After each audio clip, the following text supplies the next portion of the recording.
जय हिंद एवरीवन, मैं हूं आपके educator Shalini Singh from space IAS. आज हम लोग कवर करेंगे 16 जनवरी का करंट अफेयर, जिसमें कुछ टॉपिक्स आए हैं, कुछ ज्योग्राफी से इंक्लूडेड टॉपिक्स हैं जो कि बहुत इंपॉर्टेंट हैं। बीच में एक लंबा गैप हो गया था because I am not well, तो अब से आपको रेगुलर क्लासेस मिलेंगी। अपनी क्लासेस को रेगुलरली देखिए और आप लोग प्लीज़ कमेंट बॉक्स में अपने आंसर्स या डाउट्स को ज़रूर पूछा करिए। और अगर आपको ये वीडियो अच्छी लगती है तो please like and subscribe my channel. Thank you. Start करते हैं हमारा पहला टॉपिक, ऑब्राइट मेट्रॉइड्स। ठीक है, अगर आपने 6th क्लास की एनसीईआरटी पढ़ी होगी तो आपको पता होगा कि मेट्रॉइड्स क्या है। मैं ब्रीफ यहाँ पे थोड़ा सा कर देती हूँ। सूर्य के चारों ओर जो छोटे छोटे रॉक के पार्टिकल्स मूव करते हैं उनको हम मेट्रॉइड्स कहते हैं। ठीक है, अभी हाल ही में 2022 में जो गुजरात में मेट्रॉइड गिरा था वो एक रेयर ऑब्राइट है। ठीक है, जो इससे पहले 1852 में भारत में देखा गया था। अब ऑब्राइट क्या होते हैं? बेसिकली एक टाइप के मेट्रॉइड होते हैं जो कि मोटे अनाज की तरह होते हैं, जो इग्निशियस रॉक से बने होते हैं। सेम चीज 7th क्लास की अगर आपने एनसीईआरटी पढ़ी है तो आपको वहाँ पे इग्निशियस रॉक मिल जाएंगे। मैं आप लोगों को बार बार यही चीज बताने की कोशिश करती हूँ कि NCERT is very much important as well as आपकी करंट के टॉपिक समझने के लिए, आपकी मेंस आंसर राइटिंग में कुछ वर्ड्स को इंक्लूड करने के लिए। अगर आपने एनसीईआरटी पढ़ रखी है इट मीन्स आपके बेसिक्स क्लियर हैं। सो प्लीज़ एनसीईआरटी को थॉरो स्टडी किया करिए। अगर आप लोग मुझसे एनसीईआरटी पढ़ना चाहते हैं या उसकी डेमो क्लास लेना चाहते हैं तो आप लोग मुझे कमेंट बॉक्स में या डायरेक्ट मैसेज भी कर सकते हैं, मैं उस पर आपको रिप्लाई ज़रूर करूँगी। ठीक है, तो इग्निशियस रॉक से बना है जो कि कम ऑक्सीजन वाली जगह पे बना है, क्योंकि वहाँ पे ऑक्सीजन कम है, इसीलिए इसमें ऐसे एक्सोटिक मिनरल्स हैं जो धरती पे नहीं पाए जाते। ऑब्वियस सी बात है, ऑब्राइट कहाँ से, धरती का एलिमेंट तो है नहीं, है ना, धरती की चीज़ तो है नहीं, ये कहाँ से आई है? सूर्य से आई है। तो इसमें कुछ ऐसे मिनरल्स हैं जो धरती पे नहीं पाए जाते। इससे पहले जो बस्ती में मेट्रॉइट एक गिरा था उसके अंदर जो एक मिनरल था हीडेआइट, ठीक है, वो सबसे पहली बार मतलब देखा गया था।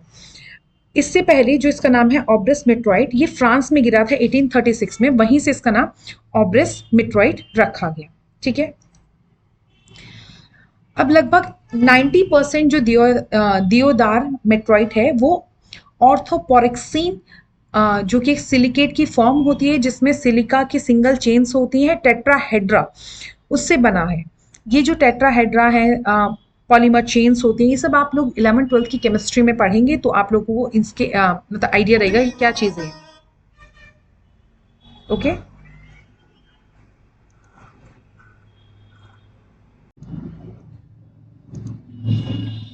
ओके, रॉक्स जो पैरोक्सिन से बनी होती है उनको यूटिलाइज करते हैं हम किसमें?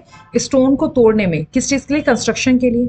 ठीक है, अब मेट्रॉइड्स क्या होते हैं, मतलब आपको पता चल गया मेट्रॉइड्स क्या होते हैं? जो सन के चारों तरफ घूमते रहते हैं। ठीक है, अब जब भी सन के ऑर्बिट से निकल के बाहर आते हैं और अर्थ के एटमॉस्फेयर में आते हैं, ठीक है, तो क्या होने लगते हैं? क्योंकि फ्रिक्शन ज़्यादा होता है तो ये जलने लगते हैं, जिसकी वजह से शूटिंग स्टार की तरह ये दिखाई देते हैं। ठीक है, अगर एक मेट्रॉइड सरवाइव करता है अर्थ के एटमॉस्फेयर में और धरती पे आता है तो उसे मिटियोर कहते हैं। तो उसे क्या कहते हैं? मिटियोर कहते हैं। यहाँ पे थोड़ा सा ये गड़बड़ हो गया, इसको ठीक कर लीजिए, मिटियोर कहते हैं।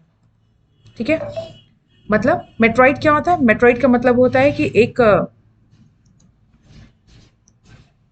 रॉक जो सूर्य के चारों तरफ घूमती है और जब वो अर्थ के एटमॉस्फेयर से टकराती है, बर्न होती है फ्रिक्शन की वजह से, पूरी तरीके से कंप्लीटली बर्न होने के बाद अगर हट जाती है तो मिट्रॉइड होती है, और बर्न होने के बाद भी बच जाती है थोड़ा बहुत और धरती पे आ जाती है तो उसे मिटियोर कहते हैं। ठीक, अब मैंने बताया जो मिटियोर होते हैं वो क्या होते हैं? स्काई से एक टूटते हुए तारे की तरह दिखाई देते हैं अर्थ के एटमॉस्फेयर में। मिट्रॉइड क्या होते हैं? रॉकी और मेटेलिक एलिमेंट होते हैं जो सर के चारों तरफ घूमते रहते हैं। ठीक है, एक मिट्रॉइड जो होता है वो अर्थ में फ्रिक्शन की वजह से हीटअप होता है और फिर वो चारों तरफ घूमने लगता है। तो ये था आज का टॉपिक। आई होप आप लोग को ये टॉपिक क्लियर हो गया होगा। नेक्स्ट टॉपिक है जियो हेरिटेज साइट्स और जियो रेलिक बिल 2022। ठीक है, क्या होती हैं जियो हेरिटेज साइट्स? अभी पहले पढ़ लेते हैं कि न्यूज में क्यों है। Ministry of mines recently publish the draft geo heritage site and geo relic bill. ठीक है, अभी जो मिनिस्ट्री ऑफ माइंस है उन्होंने जियो हेरिटेज साइट और जियो रेलिक्स बिल निकाला है। अब जियो हेरिटेज साइट क्या होती है, जियो रेलिक्स क्या होते हैं? इंडियन मिनिस्ट्री ऑफ माइंस जो है उन्होंने कहा है कि जियोलॉजिकल सर्वे ऑफ इंडिया जो कि डेजिग्नेट करता है national geographical monuments for protection and upkeep, मतलब उसको सही से रखने के लिए, उनके रख रखाव के लिए, ठीक है। अब जीएसआई ने क्या कहा है कि जो स्टेट गवर्नमेंट है उनको जल्द ही कुछ आवश्यक प्रक्रिया करनी होगी ताकि वो इस तरीके की जो साइट्स हैं उनको प्रोटेक्शन दे सके। भारत में 32 जियो हेरिटेज साइट है, ठीक है। अब जीएसआई मिनिस्ट्री ऑफ माइंस ने 1851 में जीएसआई को स्टैब्लिश किया था ताकि वो इन्वेस्टिगेट कर सके कि जो कोयला है वो कहाँ पे है, उसका लेवल क्या है, उसकी कितनी रिक्वायरमेंट है, ठीक है। इन सब चीजों को एस्टिमेट करने के लिए जीएसआई को स्टैब्लिश किया गया था 1851 में, ठीक। अब अदर इश्यूज जो साइट्स है भारत में, ठीक है, according to drought the fossil wealth of the dinosaur bone in Madhya Pradesh, जो मध्य प्रदेश में डायनासोर की हड्डियों के जो फॉसिल्स मिले हैं, जीवाश्म मिले हैं, गुजरात में मिले हैं, कच्छ में मिले हैं, स्पीति में मिले हैं, ठीक है, राजस्थान में मिले हैं, इन सबको सही तरीके से प्रिजर्व करने की जरूरत है। हालांकि भारत में बहुत सारी जियो हेरिटेज साइट है, उसके बावजूद इनके ऊपर ध्यान नहीं दिया जा रहा है, ठीक है। विश्व का सबसे पुराना मेटलर्जी रिकॉर्ड जो गोल्ड का है, लेड का है, जिंक का है, वो राजस्थान और आंध्र प्रदेश में है, लेकिन अभी भी वो खतरे में है, ठीक है। उसके ऊपर सही तरीके से रख रखाव नहीं किया गया।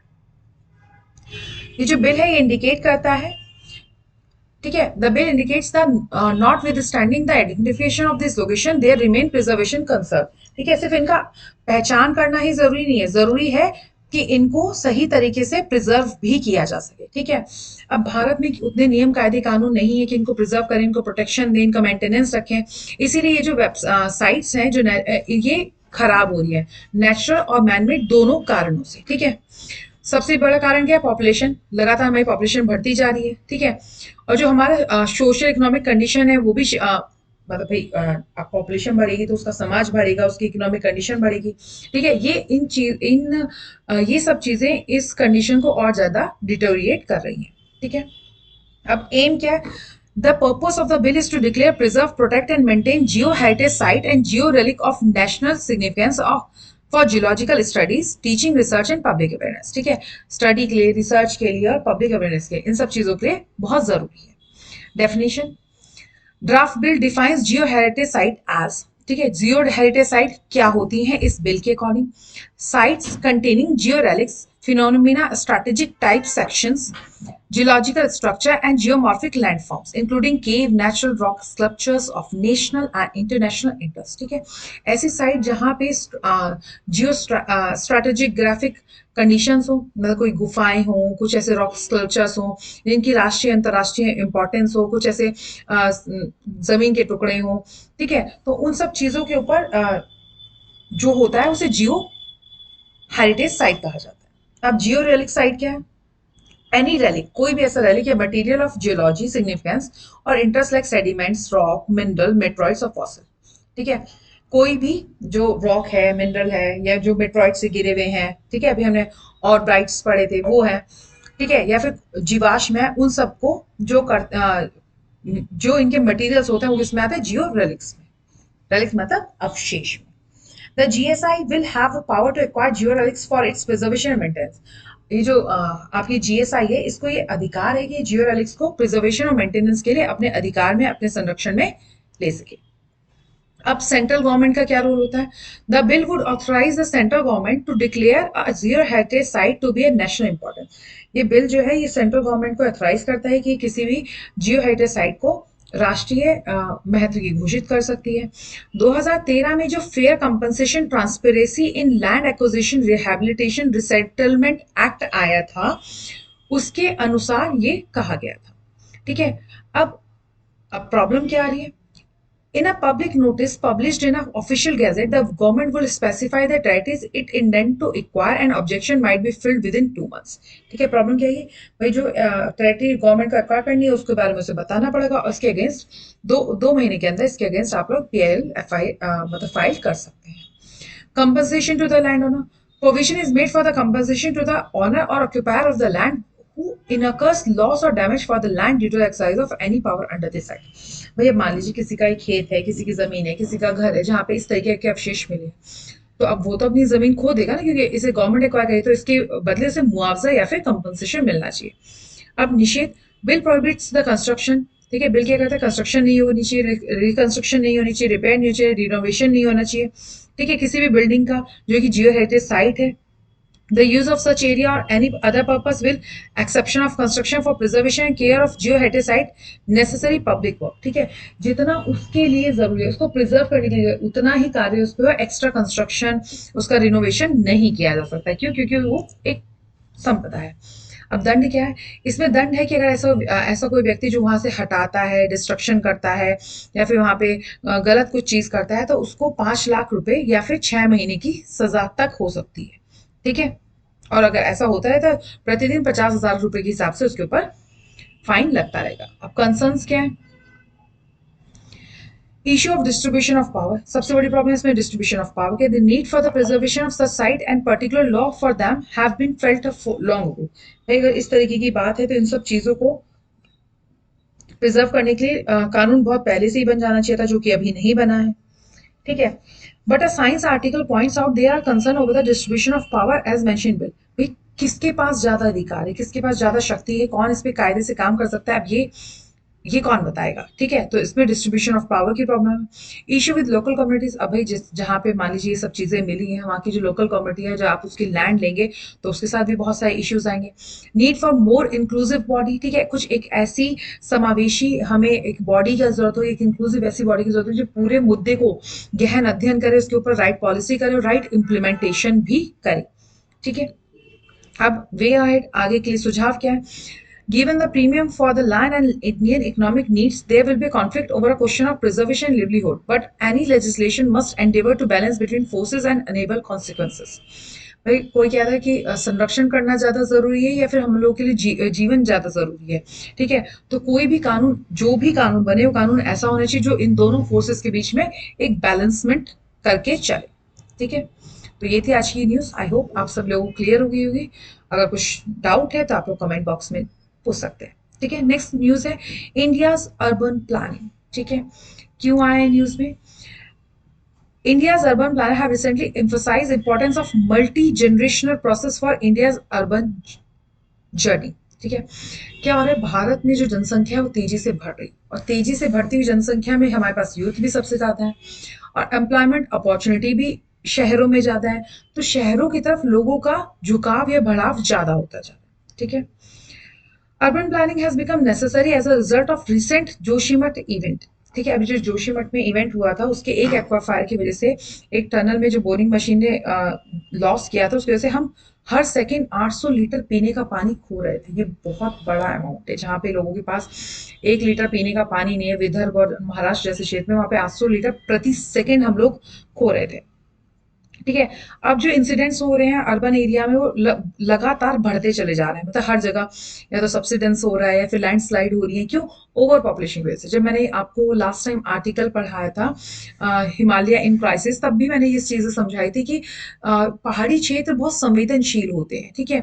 वहां पे हम बहुत ज्यादा कंस्ट्रक्शन नहीं कर सकते, वहां पे बहुत ज्यादा पॉपुलेशन नहीं रह सकती है, तो इन सब चीजों को अभी ध्यान देना है। लेकिन ये सब चीजें ध्यान नहीं देने की वजह से लगातार लैंडस्लाइड्स और ये सब इस तरीके की घटना सामने आ रही है। In addition urban flooding is an urgent problem, ठीक है।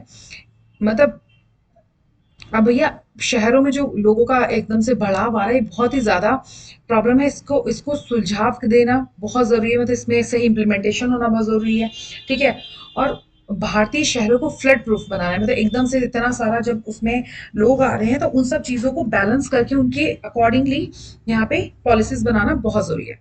The government should prioritise gathering credible data for strengthening urban resilience to land subsidence while mapping landslides risk at granular level, ठीक है। अभी जब इससे 1-1.5 साल पहले की बात है, अमरनाथ में कुछ ही लोगों को जाने दिया जा रहा था, सभी लोगों के वीजा रिजेक्ट कर दिए जाते। प्रॉब्लम क्या थी?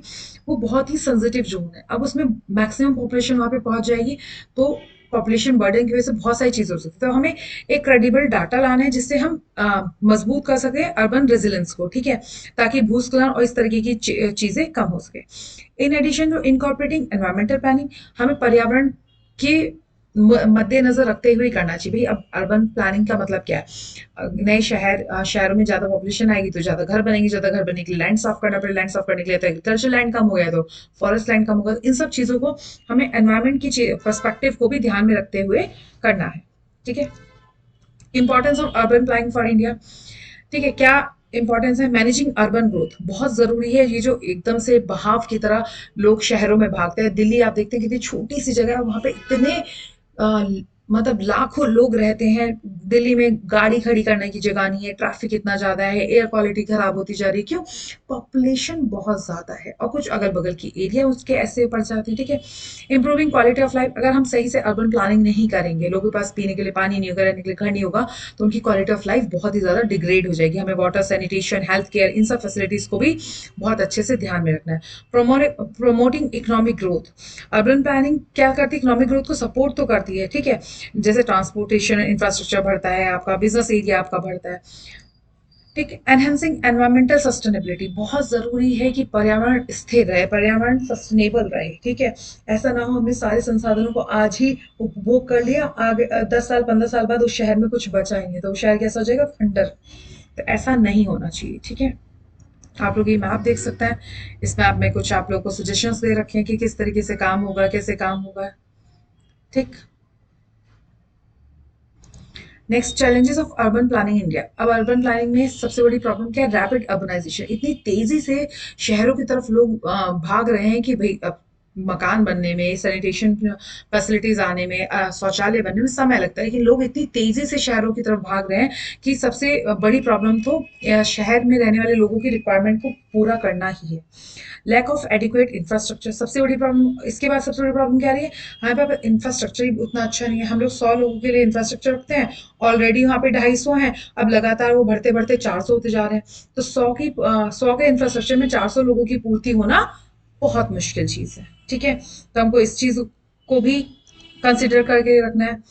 लैंड यूज प्लानिंग, ठीक, हमें ऐसे लैंड का यूज करना है, ऐसे प्लानिंग करनी है कि जो शहर है, ठीक है, वो वेल इन्फॉर्म रहे, उनको हर चीज मतलब ऐसा कुछ भी अनप्लान नहीं होना चाहिए। वहां पे जितना स्पेस है वो सभी के लिए भाई अब आप देखते हैं ना कि जैसे मैं लखनऊ में रहती हूँ, तो लखनऊ में हर कम्युनिटी में बीच में एक पार्क होता है, ठीक है, लेकिन दिल्ली में पार्क नहीं है, ठीक है। तो स्पेस प्रॉपर रहे, लोग जो ग्रीन एरिया है, जो फ्लड प्लेन एरिया है, वहां पे जाके लोग ना बसे। अब जो दिल्ली में यमुना की साइड वाला क्षेत्र है, वहां पे लोग जाके बसते हैं। बहुत सारी ऐसी जगह, जैसे मेरा इलाहाबाद में ही बहुत सारी ऐसी जगह है जो गंगा के फ्लड प्लेन के किनारे बसते हैं। जब बरसात आती है तो पूरा शहर डूब जाता है जहाँ पे लोग रहते हैं। तो ये भी बहुत बड़ी समस्या है। Climate change and natural disaster, ठीक है, ऐसे सिटीज जो बहुत ही ज्यादा संवेदनशील हैं प्राकृतिक आपदाओं के लिए, जैसे भूस्खलन है, ठीक है, फ्लड है, लैंडस्लाइड है, ठीक है।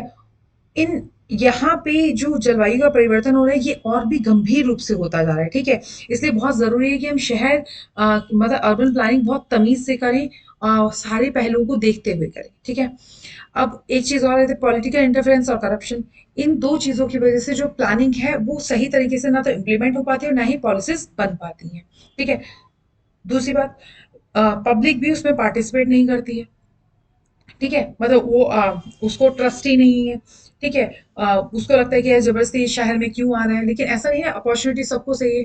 तो गवर्नमेंट प्लस लोगों के सहयोग से ही हम लोग एक बेहतर पॉलिसीज को इम्प्लीमेंट कर सकते हैं, बेहतर पॉलिसीज बना सकते हैं। तो ये बहुत जरूरी है कि लोगों का भी इसमें इम्प्लीमेंटेशन इंटरवेंशन होना चाहिए। Important government scheme on urban planning, ठीक है, अर्बन प्लानिंग के लिए इंपॉर्टेंट गवर्नमेंट स्कीम कौन सी थी, स्मार्ट सिटी मिशन जो 2015 में आया था, इसमें 100 स्मार्ट सिटीज बनानी थी, ठीक है। अमृत मिशन जो ये भी 2015 में आया था, इसमें वाटर सप्लाई, सीवेज, ट्रांसपोर्टेशन, इन सब चीजों पे काम किया जाना था, ठीक है। प्रधानमंत्री आवास योजना ये 2015 में आई थी, जिसमें हम लोग जो अर्बन एरिया और ग्रामीण एरिया, दो एरिया के लिए अलग अलग अफोर्डेबल हाउसिंग बनाना था। आवास योजना में है ना, जैसे आप लोग यहाँ पे, मैं लखनऊ में रहती हूँ, यहाँ पे वृंदावन योजना आया, तो यहाँ पे जो अफोर्डेबल हाउसेस बन रहे हैं पीछे, LIG, MIG, HIG, इनकी प्लानिंग। स्वच्छ भारत अभियान, इसका ये 2014 में लाया गया था, जिसमें सैनिटेशन, ठीक है, आप ओपन डेफिकेशन ना हो, खुले में शौच मुक्त कराना था, ठीक है। शहर साफ सुथरे हो इसके लिए इनको अवार्ड भी दिया जाता है। हृदय योजना ये 2015 में लॉन्च की गई थी। इसमें जो हेरिटेज सिटीज हैं उनको प्रिजर्व करना, उनका कल्चर प्रिजर्व करना, ठीक है। जो भी ऐसी हेरिटेज सिटीज हैं उनके कल्चर को प्रिजर्व करने की स्कीम थी। नेशनल अर्बन लिवलीहुड मिशन ये 2013 में लाया गया था, ताकि जो मतलब सस्टेनेबल लिवलीहुड लोगों को मिल सके, वो स्किल्ड हो सके, अपने काम खुद कर सके। हर इंसान नौकरी तो नहीं कर सकता ना, इतनी नौकरी कहाँ से आएंगी। किसी भी देश की तरक्की के लिए, किसी भी युवाओं के लिए नौकरी लास्ट ऑप्शन होना चाहिए। पहला ऑप्शन आपकी खुद की जॉब, खुद का काम होना चाहिए, ठीक है। एंटरप्रेन्योरशिप जरूर होनी चाहिए। JN Jawaharlal Nehru national urban renewal mission, ठीक है, 2005 में कराया गया था, जिसमें जो अर्बन जो शहरों का इंफ्रास्ट्रक्चर है, जो गवर्नेंस है, इसको इम्प्रूव करना था, ठीक है। तो ये इतने सारे प्लानिंग्स थी जो सरकार ने अर्बन इंफ्रास्ट्रक्चर के लिए बनाई थी, ठीक। अब आगे क्या इसमें हो सकता है। Urban planning is essential for the growth of sustainable habitable and prosperous city. किसी भी जगह के लिए अगर वो सस्टेनेबल स्थायी चाहती है, समृद्ध चाहते हैं, तो उसमें अर्बन प्लानिंग होना बहुत जरूरी है, ठीक है। It can ensure that the benefit of urbanisation are shared by all people, ठीक है। जो भाई अगर शहरीकरण हो रहा है तो ऐसा नहीं है जो शहर में रह रहे सिर्फ उनके लिए, सभी लोगों के लिए वो लाभदायक होता है। और शहरीकरण का मतलब सिर्फ शहर नहीं होता है कि हमने दिल्ली को बसा दिया। दिल्ली के आसपास क्षेत्र को भी आप इतना डेवलप कर दीजिए, कनेक्टिविटी मेंटेन कर दीजिए कि लोगों को, गुड़गांव में रहने वाले लोगों को भी लगे कि वो दिल्ली में ही रह रहे हैं, है ना। तो ये था आज का topic. I hope I am clear और आप लोगों को टॉपिक अच्छे से समझ में आया होगा। डाउट्स आप लोग पूछ सकते हैं। Global sea level rise and implication, ठीक। अब देखिए सिंपल सी चीज है भाई, जो आपकी वर्ल्ड मेट्रोलॉजिकल ऑर्गेनाइजेशन है उसने कहा है, उसने एक रिपोर्ट निकाली है, उसका टाइटल है global sea level rise and consequences, जिसमें उसने बताया है कि जो हमारा सी लेवल है वो राइज होता जा रहा है, ठीक है, जिसकी वजह से जो शहर है समुद्र के किनारे वो डूबने की कगार पे है, ठीक है। अब कौन कौन से ऐसे शहर हैं जिनको मतलब थ्रेट है। इंडिया, चाइना, बांग्लादेश, नीदरलैंड, इनको सबसे ज्यादा प्रॉब्लम हो रही है। अकॉर्डिंग टू द रिपोर्ट जो मेजर सिटीज हैं जिनको थ्रेट है वो है Shanghai, Dhaka, Bangkok, Jakarta, Mumbai, Maputo, Laos, Cairo, London, Copenhagen, New York, Los Angeles, ब्यूरो एरिस एंड सैंटियागो, ठीक है। ये 3 सिटीज हैं जिनको दिक्कत है। अब स्टिमुलेटिंग फैक्टर या फिर इसकी कारण क्या है। अर्बनाइजेशन, फिर से अर्बनाइजेशन, आप किसी भी एक पॉइंट पे आके अगर आप लोग अटक जाएंगे, किसी भी एक चीज पे अगर आप अति कराना, अति भला ना बोलना, अति भली ना चुप, अति भला ना बरसना, अति भली ना धूप, किसी भी चीज की अति अच्छी नहीं है। अर्बनाइजेशन में सबसे बड़ी प्रॉब्लम क्या है, अति होती जा रही है। हर इंसान शहरों की तरफ भाग रहा है, जिसकी वजह से क्या हो रहा है, उस पर लोड बहुत ज्यादा बढ़ता है। Storm surges and tidal variations amplify the effect of average sea level rise, ठीक है। जो टाइडल वेरिएशंस हो रहे हैं, जो तूफानी लहरें आ रही हैं, इन सब की वजह से भी जो आपका क्या कहते हैं एवरेज सी लेवल है ये बढ़ता जा रहा है, ठीक है। As was the case during the landfalls of hurricane Sandy New York, ठीक है। जैसे लैंडफॉल्स हुए थे ना हरिकेन सैंडी न्यूयॉर्क में, उसके केस में साइक्लोन इडाई इन मोजाम्बिक, ठीक है। तो ये जो 2 चीजें हैं इनको आप थोड़ा सा मतलब कहीं नोट डाउन कर लीजिएगा। हरिकेन कहाँ पे आता है, ठीक है, इडाई कहाँ का साइक्लोन था, इनको आप हेडलाइन मतलब ऐसे हाईलाइट कर लेंगे तो ये आपके लिए और अच्छा हो जाएगा। अब melting of ice mass in Antarctica, Antarctica में जिस रेट से आइस गर्मियों में पिघलती है, उसी रेट से जब इवेपोरेशन होकर सर्दियों में वो जम जाती है, वो तो नॉर्मल है। लेकिन ग्लोबल वार्मिंग की वजह से ये जो रेट है ये बहुत ज्यादा हो गया है ना। इसकी वजह से क्या हो रहा है, जो बैलेंस है वो बैलेंस नहीं बन पा रहा है। अब सी लेवल राइज से परेशानी क्या आ रही है, ओवरऑल इम्पैक्ट अगर हम देखें, अगर सी लेवल राइज बढ़ेगा तो इकोनॉमिक, सोशल, ह्यूमैनिटेरियन कंसर्न है, ठीक है। सभी तरीके से भाई इकोनॉमी आपका अगर समुद्र के किनारे के शहर डूब रहे हैं तो अब वो शहर शिफ्ट होंगे, है ना। अब अंदर की तरफ शिफ्ट होंगे तो जो प्रेशर है पॉपुलेशन का वो थोड़ा सा और पीछे शिफ्ट होगा, जिसकी वजह से आपकी इकोनॉमिक चेंज होगी, आपके सोशल चेंज होंगे। मान लीजिए आपने एक बहुत अच्छा सा ऑफिस बना रखा है, वो समुद्र के अंदर डूब गया, तो अब दूसरी जगह आपको ऑफिस बनाए, दोबारा आपको पैसे लगाने पड़ेंगे, ठीक है। तो इकोनॉमिक आ गया। सबमर्जेंस, अब जलमग्न होने की वजह से क्या दिक्कत होगी। While sea level rise is not globally uniform and varies regionally, अब ऑब्वियस सी बात है ना, ये ग्लोबली यूनिफॉर्म तो हो नहीं सकता, कहीं पे ऊंचाई है, कहीं पे ढलान है, कहीं पे ज्यादा डूब रहा है, कहीं पे कम डूब रहा है, ठीक है। लेकिन ये थ्रेटन कर रहा है किसको, कोस्टल इकोसिस्टम को, ठीक है, कोस्टल सेटलमेंट्स को, इंफ्रास्ट्रक्चर को, ठीक। इन सब चीजों पे ये बहुत ज्यादा इम्पैक्ट कर रहा है, जिसकी वजह से आज जो पूरा सिनेरियो है वो बहुत ज्यादा चिंताजनक हो गया है। अब फूड इनसिक्योरिटी, क्योंकि क्लाइमेट चेंज हो रहा है तो ये जो फूड प्रोडक्शन है इसके ऊपर भी प्रेशर करेगा, पर्टिकुलरली ऐसे क्षेत्र जहाँ पे मतलब जो फूड सिक्योरिटी के लिए अंडर माइनिंग है, जहाँ पे न्यूट्रिशन की भी कमी है। Furthermore the increase frequency intensity and severity of drought, भाई क्लाइमेट चेंज हो रहा है तो ड्रॉट भी बढ़ रहा है ना, या तो बहुत ज्यादा ड्रॉट हो जाते हैं या बहुत ज्यादा फ्लड आने लगते हैं, इसकी वजह से बहुत दिक्कत आती है। हीट वेव्स, अभी मैंने थोड़े दिन पहले आप लोगों को एक न्यूज पढ़ाई थी, 2-3 महीने पहले, नहीं जून या जुलाई के अप्रॉक्स मैंने न्यूज पढ़ाई थी, उसमें हीट वेव्स था। ठीक है, हीट वेव्स क्या होती है, जो जून जुलाई के मौसम में बहुत ही तेजी से लू आती है, जिसकी वजह से लोगों को हीट स्ट्रोक्स पड़ते हैं, उसको हीट वेव कहते हैं। ठीक है, इन सब चीजों की वजह से जो फूड सिक्योरिटी है वल्नरेबल रीजन है वो और भी ज्यादा क्रिटिकल हो जाएगी। ठीक है, 3 primary factor sea level rise होने के। प्राइमरी फैक्टर क्या है, थर्मल एक्सपेंशन। ठीक है भाई, अगर गर्मी ज्यादा होगी तो पानी, पानी या कोई भी चीज जब गर्म की जाती है थोड़ी सी फैलती है, जब गर्मी ज्यादा होती है तो समुद्र का पानी भी थोड़ा सा फैलता है, तो अमूमन उसे जितना स्पेस चाहिए था पहले, अब उससे ज्यादा स्पेस लग रहा है उसको, है ना। और जब उसको ज्यादा स्पेस लगा है, इसका मतलब कि उसमें समस्या आ रही है, मतलब कुछ ना कुछ थोड़ा सा ज्यादा जगह लेगा। ठीक, मेल्टिंग ग्लेशियर्स, अब पहले भाई जितना ग्लेशियर पिघल के पानी बनाते थे गर्मियों में, उतना ही पानी इवेपोरेट होता था और जाके दोबारा से स्नोफॉल हो जाता था। लेकिन अब एक तो सर्दियां देर से आ रही हैं और बसंत जल्दी आ जा रहा है, तो जो सर्दी का टाइम पीरियड है वो छोटा होता जा रहा है। छोटे होने की वजह से जो स्नोफॉल है उसका टाइम पीरियड भी छोटा हो जाता है, जिसकी वजह से वो जो बैलेंस है वो बैलेंस नहीं बन पा रहा है। ठीक है, अब loss of Greenland and Antarctica ice sheet. ठीक है, अब जो अंटार्कटिका की आइस शीट है वो हीट की वजह से पिघलती जा रही है, जिसकी वजह से जो अंटार्कटिका पे ग्लेशियर्स हैं वो पिघलते जा रहे हैं, जिसकी वजह से अंटार्कटिका छोटा होता जा रहा है। ठीक है, और ये क्या कहा करते हैं, ग्रीनलैंड जो है हमारा, आप लोग अपना वर्ल्ड मैप देखेंगे तो लंदन के कनाडा के बगल में आपको ऊपर ग्रीनलैंड दिखेगा, जिसका दूसरा नाम कालीनुनात भी है। ठीक है, वो जो ग्रीनलैंड है वो और तेजी से छोटा होता जा रहा है। साइंटिस्ट ने कहा है कि जो मेल्ट वाटर है और from above and sea water from below is sweeping beneath Greenland ice sheet, effectively lubricating ice streams and causing them to move more quickly into the sea. ठीक, अब ग्रीनलैंड आपने देखा है पूरा बर्फ से ढका हुआ है। अब जो ऊपर से पानी पिघल के आ रहा है वो हल्का गुनगुन है, नीचे का जो पानी है वो हल्का ज्यादा ठंडा है। अब इसके कन्वर्जेंस जोन पे क्या हो रहा है, जो ग्रीनलैंड की आइस शीट है वो और तेजी से पिघल के समुद्र में गिर रही है। ठीक है, while melting in West Antarctica has drawn considerably focus from scientists, especially with the 2017 break in Larsen C ice shelf glacier in the East Antarctica, showing sign of destabilization. जो 2017 में लार्सन सी आइस शेल्फ थी Antarctica की, जैसे ही वो टूटी तो ये बहुत बड़ा साइन था कि वहां पे अब अस्थिरता जन्म ले रही है, वहां पे बहुत ज्यादा स्टेबिलिटी नहीं है।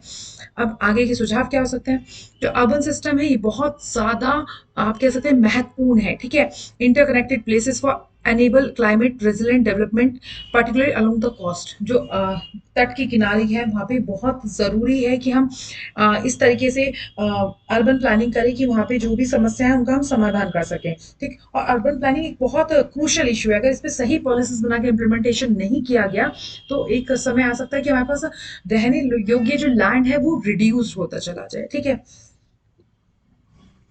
अब जो कोस्टल सिटी है इनका एक बहुत इंपॉर्टेंट रोल होता है किस चीज में, क्लाइमेट रेजिलेंट में, मतलब क्लाइमेट को एक लचीलापन देने में, जलवायु को एक लचीलापन देने में। ठीक है, बहुत महत्वपूर्ण भूमिका निभाते हैं। 2020 से पहले दुनिया में 896 मिलियन लोगों की आबादी का लगभग 11% जो कम ऊंचाई वाले तट क्षेत्र है वहां रहते थे, और 2050 तक इसकी संख्या 1 बिलियन से अधिक हो जाएगी। अभी क्या है, 896 मिलियन थे 2020 तक, और 2050 तक अनुमान लगाया गया जो कोस्टल एरिया में, जो बहुत ऊंचाई पे कोस्टल एरिया नहीं है, वहां पे जो लोगों के रहने की जनसंख्या है वो लगभग 1 बिलियन जाएगी। ठीक है, these people along with the related infrastructure and coastal ecosystem confront growing climate compounding hazards such as sea level rise. ठीक है, अब इनके भाई कोई लोग वहां रह रहे हैं तो उनका इंफ्रास्ट्रक्चर भी डेवलप हो रहा है, इंफ्रास्ट्रक्चर डेवलप होने की वजह से क्या हो रहा है, ये बहुत सारे कन्फ्रंट कर रहे हैं, बहुत सारी चीजों का सामना कर रहे हैं, जैसे कि जलवायु का परिवर्तन हो रहा है जिसकी वजह से सी लेवल राइज हो रहा है। ठीक है, coastal city can implement the subsequent action to counter the rising sea level. ठीक है, अब हमें जो कोस्टल सी हैं उनको इतना मजबूत करना है कि वो मुकाबला कर सके, ये जो राइज हो रहा है, सी लेवल राइज हो रहा है, इसके साथ वो मुकाबला कर सके और आराम से चीजों को बैलेंस कर सके।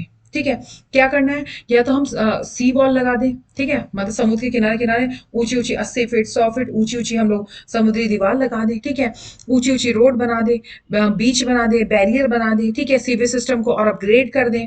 ठीक है, जो हमारा ऑर्गेनिक इंफ्रास्ट्रक्चर उसको अच्छे तरीके से डेवलप करें, जो हमारे लैंड सिंक हो रहे हैं उनमें उसकी गति को हम धीमा कर सकें। ठीक है, अब ग्लोबल प्लान क्या है रिड्यूस करने का सी लेवल राइज को। जकार्ता में लगभग $40 बिलियन का प्रोजेक्ट लगाया गया है जिसमें 80 फुट सी वॉल लगाई जाएगी। ठीक है, मतलब समुद्र के किनारे किनारे हम लोग एक बहुत बड़ी वॉल खड़ी कर देंगे ताकि उसके जो सी राइज हो रहा है उसकी वजह से दिक्कत ना हो। अब 80 फुट का सी राइज नहीं हो रहा है, लेकिन टाइडल जब ऐसे ज्वार भाटा आता है, टाइड्स आती हैं, तो उसमें तो 80 फीट तक जाएंगे ही ना भाई वो, तो उसको भी वो बियर कर सके। ठीक है, रोटरडेम में भी एक ग्लोबल सेंटर खोला गया है।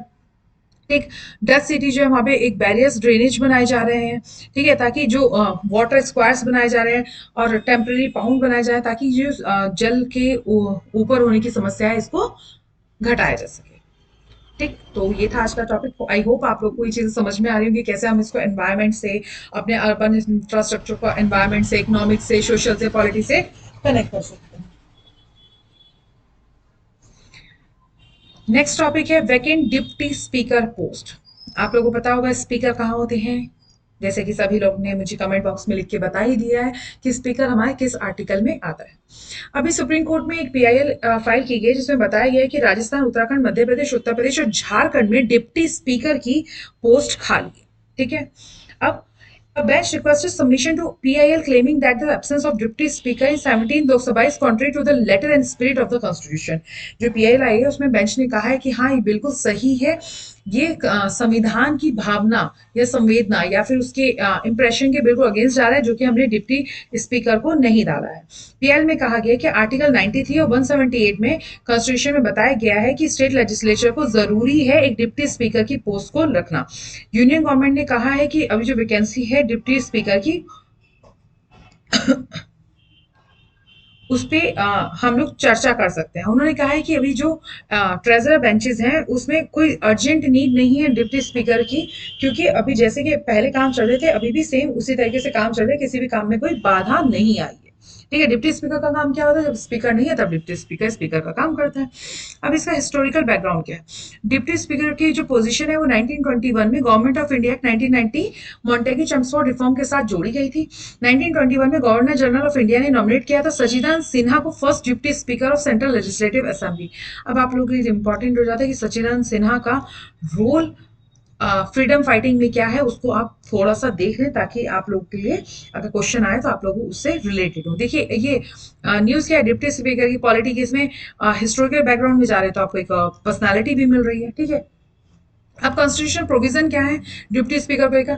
आर्टिकल 93 जो कॉन्स्टिट्यूशन का है वो कहता है कि लोकसभा के पास है दो मेंबर होने चाहिए, दो मेंबर होने चाहिए, एक स्पीकर और दूसरा डिप्टी स्पीकर। और 178 कहता है कि मतलब स्टेट लेजिस्लेटिव असेंबली के पास भी दो मेंबर होने चाहिए, एक स्पीकर और डिप्टी स्पीकर। जनरल प्रैक्टिस में जो इलेक्ट किया जाता है वो डिप्टी स्पीकर कैसे इलेक्ट किया जाता है, बहुत लोकसभा हो चाहे स्टेट असेंबली हो, विधानसभा हो, दोनों में जो स्पीकर होता है वो अपने फर्स्ट सेशन में जो टिपिकली थर्ड डे पे होता है उसमें ओथ कराता है फर्स्ट 2 डेज की। ठीक है, मतलब इसमें बहुत टिपिकल सर्कल है, आप सिंपल से सिर्फ इतना समझिए कि जो जनरल प्रैक्टिस है मतलब ओथ कराने की या चुनाव करने की जो प्रक्रिया है उसमें क्या होता है, जो लोकसभा चाहे लोकसभा की बात हो चाहे स्टेट असेंबलीज की बात हो, ठीक है, दोनों में ही जो नए सदन के पहला सत्र के होता है उस दोनों में उनको शपथ दिलाई जाती है। ठीक है, ये अध्यक्ष के लिए बताया गया। In the absence of actual and unavoidable impedance, अगर कुछ ऐसी दिक्कतें हैं जिसकी वजह से उनको मतलब अवॉइड नहीं किया जा सकता, तो जो इलेक्शन है वाइस प्रेसिडेंट का often occurs during second session and is normally not delayed longer. ठीक है, वो जो उपराष्ट्रपति है उसका चुनाव सेकंड सेशन तक हर हाल में हो जाना चाहिए, इससे ज्यादा वो डिले नहीं हो सकता। यहाँ पे आई थिंक द इलेक्शन हुआ कि वाइस प्रेसिडेंट की जगह आपका डिप्टी स्पीकर आना चाहिए। ठीक है,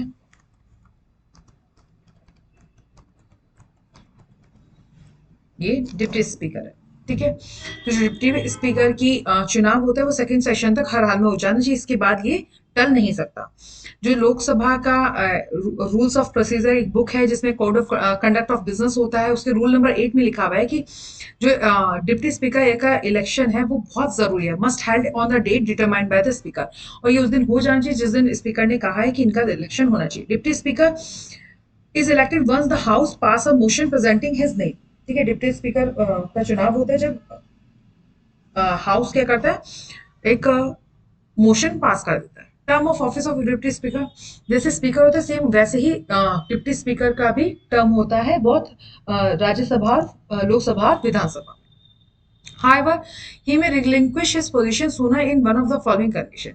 ये इनमें से कोई भी परिस्थिति से पहले ही, अगर इनमें से कोई भी कंडीशन होती है उससे पहले वो अपनी पोजीशन को छोड़ सकता है। जैसे if he ceases to be member of Lok Sabha, अगर उसे लोकसभा के मेंबर की सदस्यता नहीं मिलती है, रिजाइन कर सकता है लिखकर स्पीकर को, और ये रिमूव किया जा सकता है रेजोल्यूशन पास करने के बाद majority of then the member of the Lok Sabha. ठीक है, such a resolution can only be propose with 14 day notice, और ऐसा रेजोल्यूशन सिर्फ 14 दिन के नोटिस पे ही पास कर दिया जा सकता है। Power of deputy speaker, when a speaker position is vacant deputy speaker assumes his responsibility, अगर स्पीकर नहीं है तो डिप्टी स्पीकर उसकी सभी कार्रवाइयों को पूरा करेगा। ठीक है, और उसके एब्सेंस में अगर दोनों हाउसेस को जो बुलाया जाता है उसकी मीटिंग भी यही प्रिसाइड करेगा। कौन? Deputy speaker.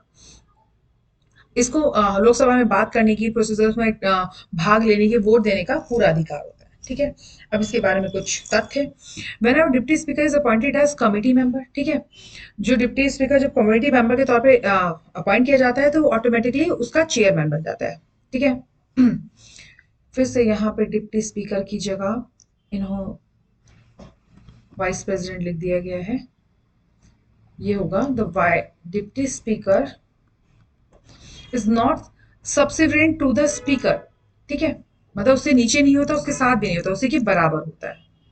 ठीक, directly to the house of the directly to the house.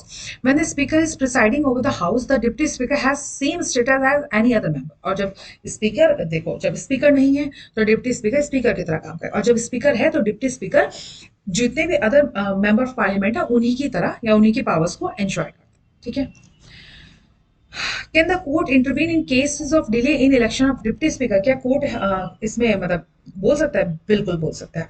According to article 121 sub clause 1, the validity of any proceeding in parliament shall not be called in question on the ground of any alleged irregularity of procedure। ठीक है, अगर कोई भी procedure irregular हुआ है, सही से काम नहीं किया जाए, तो उसको हम कोर्ट में लेकर नहीं जा सकते। ठीक है, उस पर निर्णय लेने का अधिकार किसका है? स्पीकर का है। हालांकि कोर्ट के पास ये अथॉरिटी है at least investigate why there is a no election for the position.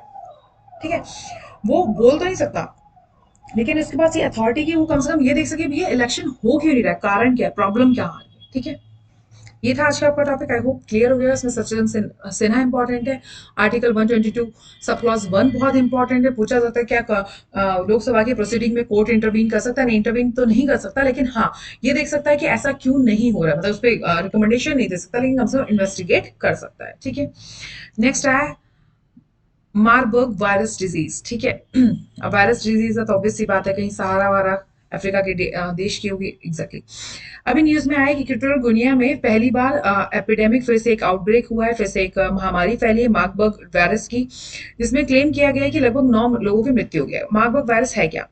Marburg virus को एमवीडी भी कहा जाता है। ठीक है, मार्बर्ग होमरिज फीवर, ठीक है, ये एक ऐसी बीमारी है जिसमें मृत्यु तक हो सकती है। मार्बर्ग और इबोला वायरस एक ही फैमिली से बिलोंग करते हैं, जबकि ये दोनों अलग अलग डिजीज हैं। ठीक है, ट्रांसमिशन ये फ्रूट बैट के द्वारा होता है, जो कि पिट्रियोपोटाइडी फैमिली से बिलोंग करता है, रुसेटा एजिपेटिकस। ठीक है, इसके नेचुरल होस्ट है। The Marburg virus is transmitted to human by fruit bat, fruit bat के थ्रू ह्यूमन में आ सकता है। ठीक है, spread between human by direct contact with the blood organ और the other bodily fluid of infected person. ठीक है, ह्यूमन टू ह्यूमन भी फैल सकता है, as well as surface and product contaminated with this fluid, और ऐसी जगहों से भी हो सकता है जहाँ पे इसके स्टेन्स पड़े, मतलब कहीं पे किसी का थूक पड़ा है, खून पड़ा है, तो अगर वो इन्फेक्टेड है तो उस चीज से भी दूसरा इंसान इन्फेक्टेड हो सकता है। अब आप लोग के लिए क्वेश्चन है कि आप लोग मुझे नीचे कमेंट बॉक्स में लिखकर बताएंगे ऐसी डिजीज जो एनिमल से ह्यूमन में आती है उनको कौन सी डिजीज कहते हैं।